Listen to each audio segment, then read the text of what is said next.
Welcome, my friends, to Dawn of the New Earth. My name is Morgue. I'm an ex-Christian revealing hidden knowledge to create a new world. And today we're taking a look at the real meaning behind the Tower of Babel as we explore a banned text. And not only that, but we're going to find the connection between the Tower of Babel and the all-seeing eye and pyramid that you can find on the back of the American $1 bill. You can kind of maybe even get a hint as to what that's going to be as you take a closer look at the symbology there. We have a lot to talk about today, and it's going to be great. So we're going to get started right away. But as always, please remember to hit like and subscribe. And if you enjoy my work and you want to help this channel grow and reach more people, become a member right here on YouTube or on Patreon. And if you hit the join button below this video, you can see all the great stuff. You can get access to all our members only videos. There's hundreds of them by now.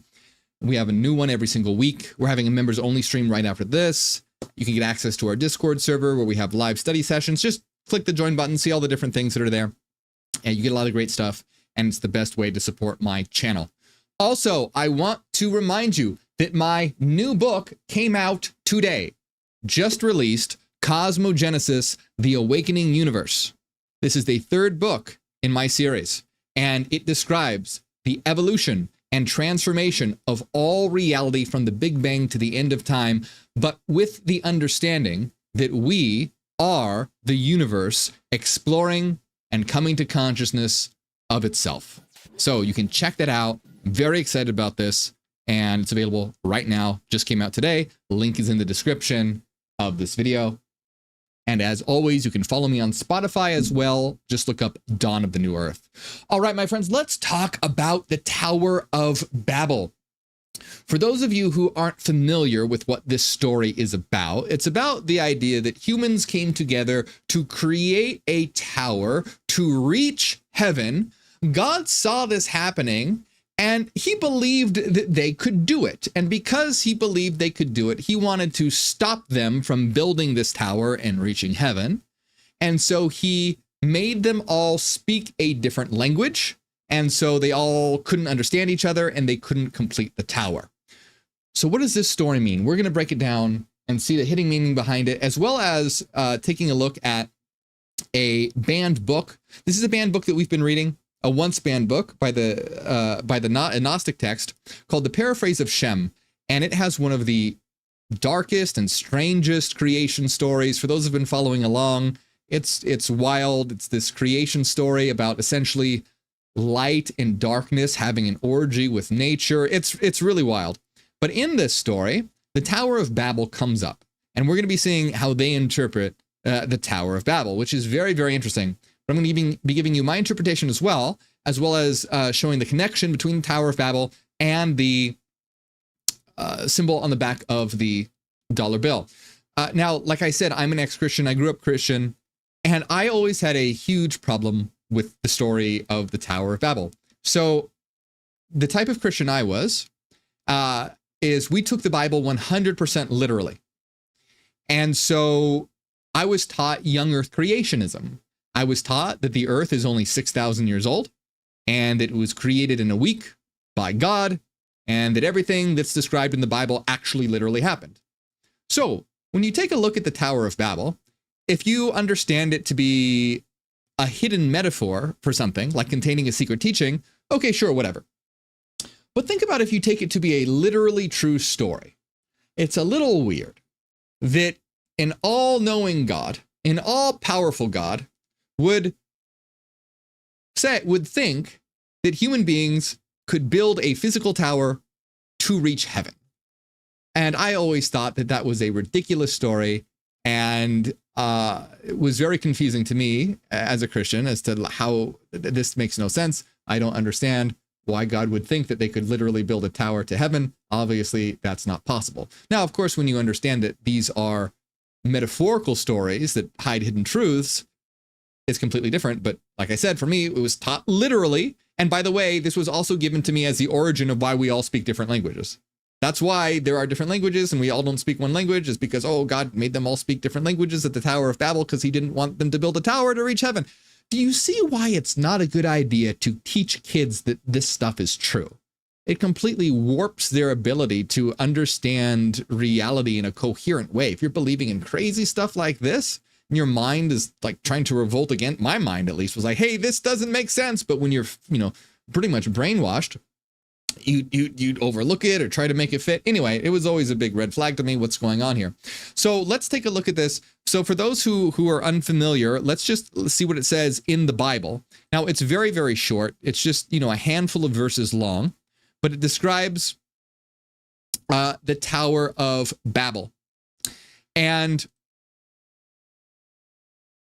it says here, this is in Genesis. So Genesis 11. Genesis 11 says, we are in Genesis, yep. Now the whole world had one language and a common speech. So everyone spoke the same language. As people moved eastward, they found a plain in Shinar and settled there. And they said to each other, hey, let's make bricks and bake them thoroughly. So they used brick instead of stone and tar for mortar. And they said, come, let us build ourselves a city with a tower that reaches to the heavens, so that we may make a name for ourselves. Otherwise, we will be scattered over the face of the whole earth. So their idea is, hey, let's all come together so we're not scattered everywhere. Let's all come together, work together, build this tower so that we can have it reach heaven.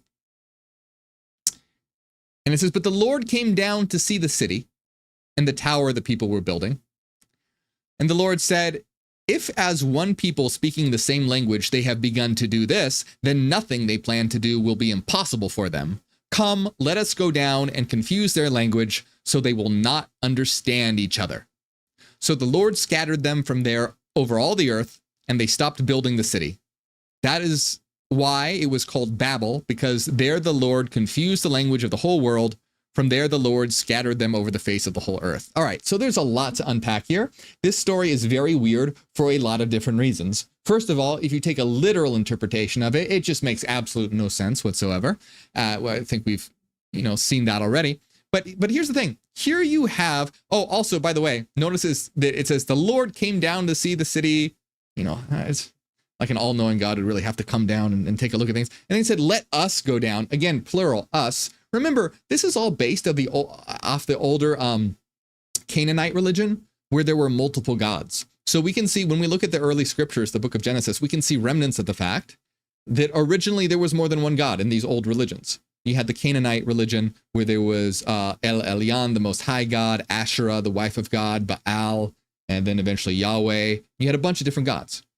And that's why they say, let us make humans in our image, let us go down to confuse their language. There was a whole divine council. The divine council is mentioned somewhere else in the Bible as well. So anyway, these are stories, these are myths, these are legends. But there's a couple of odd things to begin with. And that is, so you have humans coming together saying, hey, let's build a city so that we can reach heaven. And God's like, oh no, that's not good. We don't want them to do that. And if they can do that, it's like they can do anything. So there's a couple things. First of all, the fact that God thinks they can do it, that's weird. But second of all, why would God not want humanity to be united and to have the power to accomplish great things? God literally says, he says, hey, if they can come together and do this, then they can do anything. Let's scatter them. Let's make them speak different languages. Let's scatter them across the earth so that they can't work together, so that they're not united. It just makes no sense. However, if you come at it from a different angle, now I'm going to talk to you my interpretation of this. So for those, I enjoy Gnosticism, and I'm sure if you watch my channel, you know what Gnosticism is. If not, a very quick rundown is that Gnosticism was an early form of Christianity, and this early form of Christianity believed that Jesus Christ was not the son of the Old Testament God. They believed that Jesus Christ was a messenger from a different God, a higher God, the source, or the one, a mind of divine light. They believed that the God of the Old Testament was an evil being called Yaldabaoth, or Saklas, or Nibro, or Samael. Satanic, evil, dark being who was trapping souls in matter. And the souls are pieces of the divine light, pieces of the one. Essentially, this dark evil being is trapping pieces of light in the body.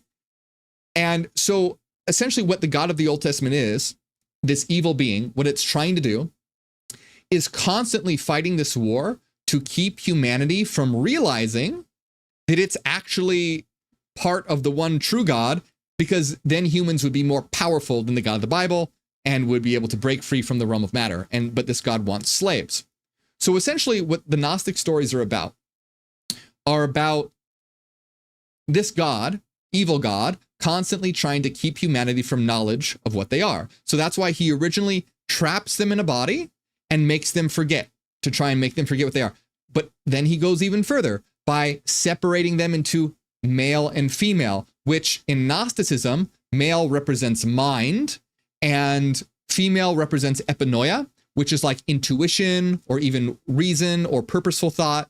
It's the element necessary for mind to reflect upon itself, to have self-awareness. So God, the evil being, splits them in two to try and prevent them from coming to knowledge of what they are. And he continuously puts these obstacles in their way. This is why he says, don't eat from the tree of knowledge, because he doesn't want them to eat from the tree of knowledge, because that could have them cause them to remember what they are. So, but according to Gnosticism, Adam and Eve have a child, and that child that they have is Seth, not Cain and Abel, but Seth. And Seth represents the union of Adam and Eve, which means that Seth has the ability for self-reflection because it's the union of what was split. So Seth represents that. And guess what? We're all the descendants of Seth. According to Gnosticism, we're all the descendants of Seth. So we all have the capacity to look within and discover what we are. But this evil being throughout history and throughout time is constantly trying to keep humanity from realizing what they are. And so, for example, in Gnosticism, God sends the flood, not because in the Bible it says because people are evil and refusing to worship him. But in Gnosticism, it's because they're refusing to worship him because they're realizing he's an evil God. And so he sends this flood to try and destroy them. There's all these stories of all these obstacles that God is placing to try and get humanity from remembering what they are. Okay, so why am I talking about all of this? Because if you come to the story of the Tower of Babel from that mindset, then it makes a lot more sense. If God is seen as an evil entity trying to get humanity to realize what they are, then everything makes a lot more sense in this context, in this interpretation. So in this interpretation, you have human beings coming together to create a tower to reach heaven. What can this represent metaphorically? This can represent that when humans come together as a unity and work together as a collective, they are able to reach a higher state of consciousness or a higher state of being. They are able to reach the kingdom of heaven. Remember, Jesus said, the kingdom of heaven isn't something that you can point to. You can't say, there it is over there. The kingdom of heaven is within you.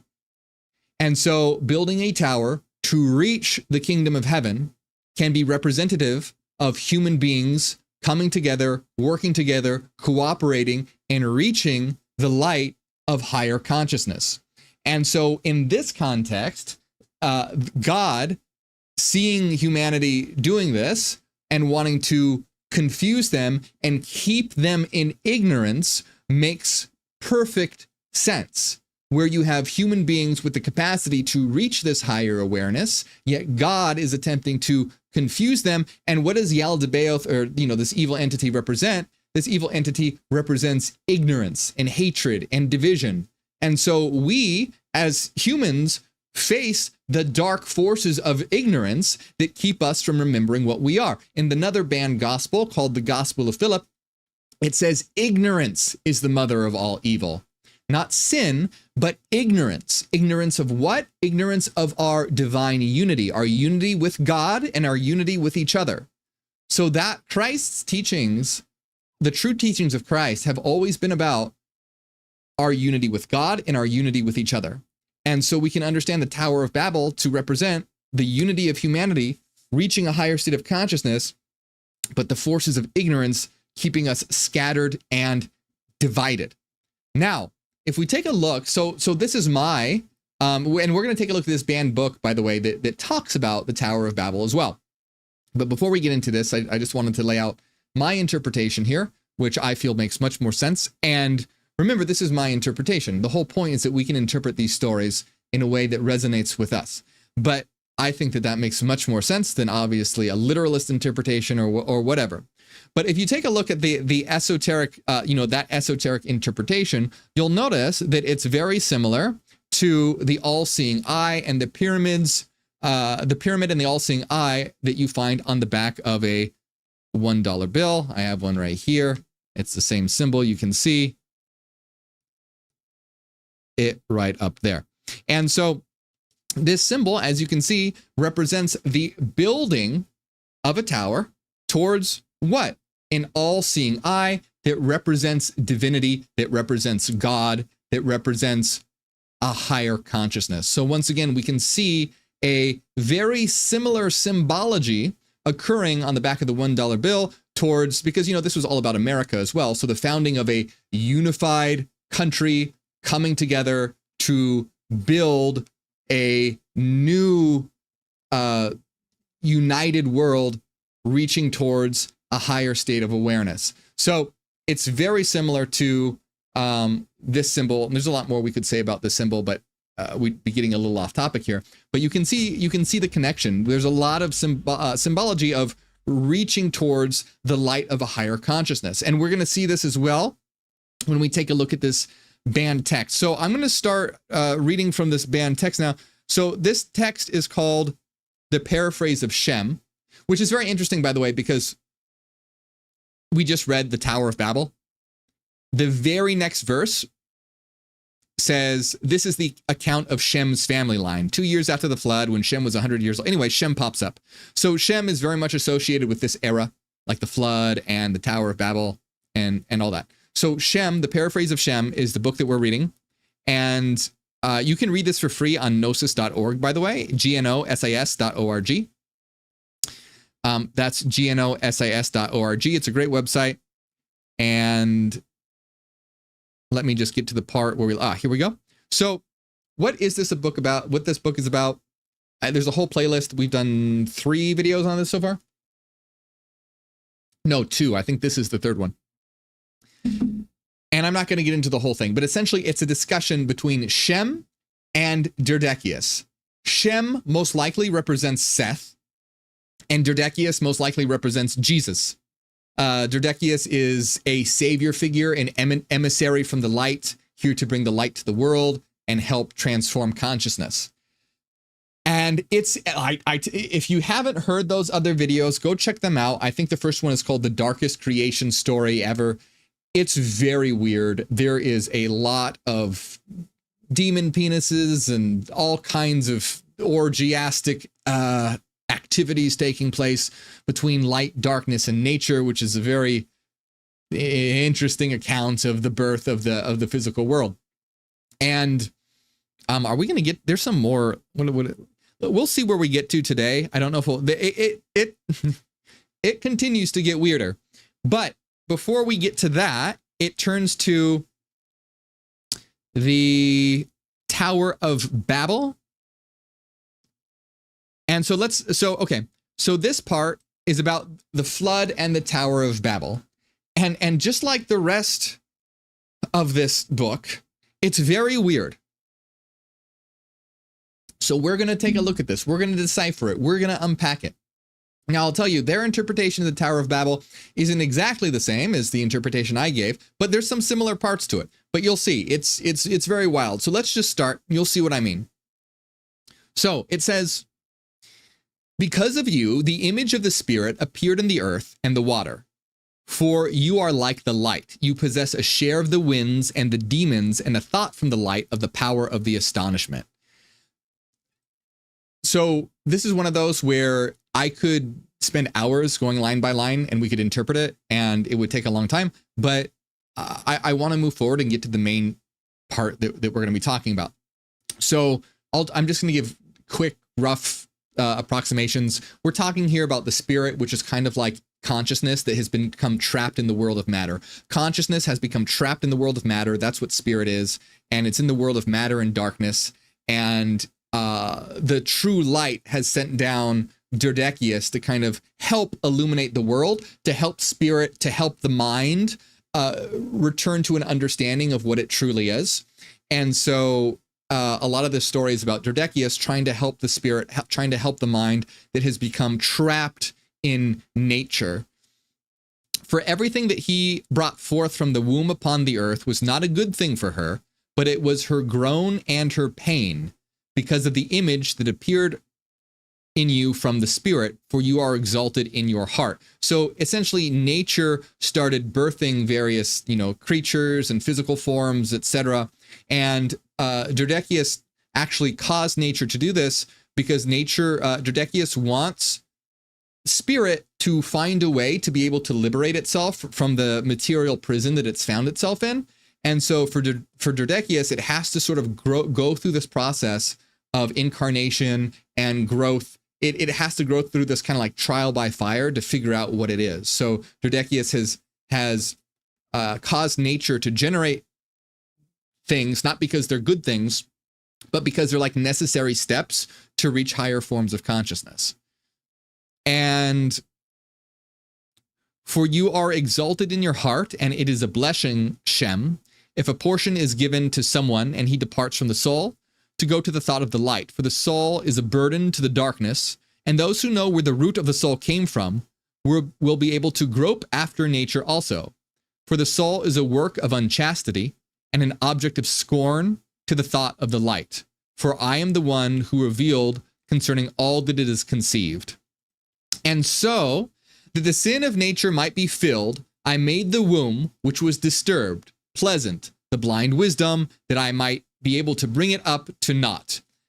So a lot of crazy stuff happening. I know I'm skipping over a lot of explanation, but essentially Derdekius, and remember, this is a weird book, okay? It's probably one of the weirder ones we've read. It's very interesting, but it's one of the weirder ones for sure. So essentially, remember, they look at nature as being corrupted by darkness. So nature is like evil. It's this dark thing, but they're trying to, Derdekius, the savior figure, this emissary from the light, is trying to create conditions such that ultimately it can be overcome. That's why it says that I might bring it to naught, so it can be overcome. And at my wish, he plotted with the water of darkness and also the darkness, that they might wound every form of your heart. For by the will of the light of the Spirit, they surrounded you, they bound you in faith, and so that his mind might become idle, he sent a demon that the plan of her wickedness might be proclaimed. Now, we're going to get to a part where it talks about the tower. This just comes first, okay? So now it's essentially discussing a demon that came forth, and he caused a flood. So now this is the story of the flood, but you can see from a very interesting angle, there's this demon that caused the flood, and he destroyed your race to take the light and to take away from faith.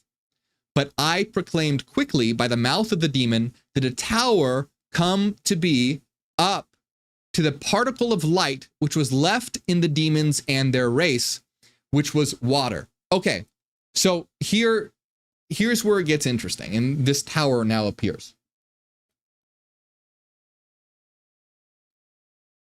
So you have this demon who causes a flood. And remember, it's in general, the God of the Bible caused the flood, so they're equating the God of the Bible as, being associated with evil demons. And so this demon caused a flood. Why did this demon cause a flood? He wanted to destroy humanity and take away the light. So the light of consciousness. And what's very interesting about this as well is that water often represents the unconscious. Water is very archetypal for representing the unconscious. You may have heard it before, the whole iceberg metaphor, if you ever heard that before, the iceberg metaphor, where if you look at an iceberg and you just see the very, tip top above the water, that is like your consciousness, and the huge portion of the iceberg that's underneath the water, beneath the waves, are your unconscious, the part that you don't have conscious access to. So water and ocean is very much archetypally associated with the unconscious. So here we have this demon bringing forth a flood of water to take away the light, or to cover the mind in the dark depths of the unconscious and flood and reduce consciousness. But what happens? So that's what the demon tried to do. That's what it wanted to do, to destroy humanity, flood it, take away their light. But I proclaimed quickly by the mouth of the demon, and a tower came to be up to the particle of the light. So on the proclamation of Derdekius, and remember, Derdekius is the emissary from the light, representative of higher consciousness. So the darkness, which, you know, we can associate with like ignorance as well, dark demons of ignorance, flooding the world, trying to keep humanity in ignorance, trying to take away the light. But Derdekius proclaims the tower come forth, and a tower that goes up to the particle of light. And so here we have sort of this tower being built to reach the particle of light, which is representative of, you know, the true light of true consciousness, of the true God, of the true understanding, which, you know, is not, this story, again, it's a very strange story. It's not exactly the same as my interpretation that I gave you when we read the Bible, but you can see a very big similarity here, where the tower is representing a pathway or stairway to higher consciousness. And let's see. And the womb which planned these things according to my will, that she might pour forth completely, a tower came to be through the demons. So Derdekius essentially like used their power to create this tower. The darkness was disturbed by his loss. So darkness lost because of this. Darkness was trying to cover the world in darkness, cover the world in ignorance, take the light away. But Derdekius, through these demons, caused this tower to be built and reach up towards the particle of light. And so darkness was disturbed because he lost, and he loosened the muscles of the womb. And the demon who was going to enter the tower was protected so that the races might continue and might acquire coherence through him, for he possesses power from every form. So this is really interesting, and that Derdekius is almost using this demon as like a servant to build this tower and to enter the tower and be protected. So it's interesting that it is perhaps, you know, the fact that Derdekius is using this dark power to help build that tower to the light. And now there's a bunch of different ways you could interpret this. You could interpret this as possibly meaning that one has to, integrate darkness to ultimately reach light. It was Carl Jung who says, until you make the unconscious conscious, it will control your life and you will call it fate. And I'll read you another quote by him, which is really great.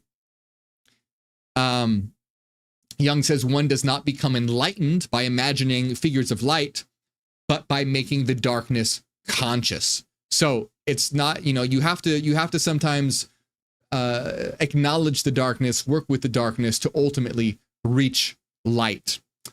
So let's see, it says, return henceforth, O Shem, and rejoice greatly over your faith and race. For without body and necessity, it is protected from every body of darkness, bearing witness to the holy things of the greatness that were revealed to them in their thought by my will. So essentially that Shem represents this like human beings that have the capacity to reach higher consciousness. They are protected from darkness because they have true consciousness that is not associated with the body, but they have true consciousness, so they're protected from darkness. And they shall rest in the unconceived spirit without grief. But you, Shem, because of this, you remained in the body outside the cloud of light, that you might remain with faith. And faith will come to you. Her thought will be taken and given to you with a consciousness of light. I told you these things for the benefit of your race. From the cloud of light, And likewise, when I shall say to you concerning everything, I shall reveal to you completely, that you may reveal it to those who will be upon the earth a second time. So, I'm sorry, I'm just looking for it, and this story just gets it continues to get weirder and weirder as we go along. But it's sort of interesting because you'll notice for several times Derdekius represents this cloud of light. And I wonder if it's a reference to other Gnostic stories, because in other Gnostic stories, like there's the story in the Apocalypse of, no, is it the Apocalypse of Adam? No. The Reality of the Rulers. It's a Gnostic text called The Reality of the Rulers, also known as the Hypostasis of the Archons. And, or is it in the Apocalypse of Adam? I can't remember if it's in the Apocalypse of Adam, or I think it's in the Apocalypse of Adam, actually. So both in the Apocalypse of Adam and the Reality of the Rulers, they both describe the flood. But it is in the I believe it's in the Apocalypse of Adam. So in the Apocalypse of Adam, Adam is talking to his son Seth. Remember Seth, very important figure, who Shem could possibly represent here, or at least being a descendant of Seth, or something. We're not sure, but he might represent Seth. So Adam is telling his son Seth a lot of, the whole, I don't have time to get into it all, but he tells the whole story about how the God of what would become the Bible is actually evil and is trapping souls here, et cetera, et cetera. Well, in this book, it reveals the flood and, the story of Noah's Ark and the flood. Well, in the story of Noah's Ark and the flood, it turns out that Noah is evil. And that's why God saves Noah, because Noah is the only one who, Noah basically says, hey, if you save me and my family, we'll be your slaves forever. And so the God of the Bible goes, okay, you be my slaves forever. I'll save you. And basically you and your descendants will rule the earth. You'll be kings of the earth.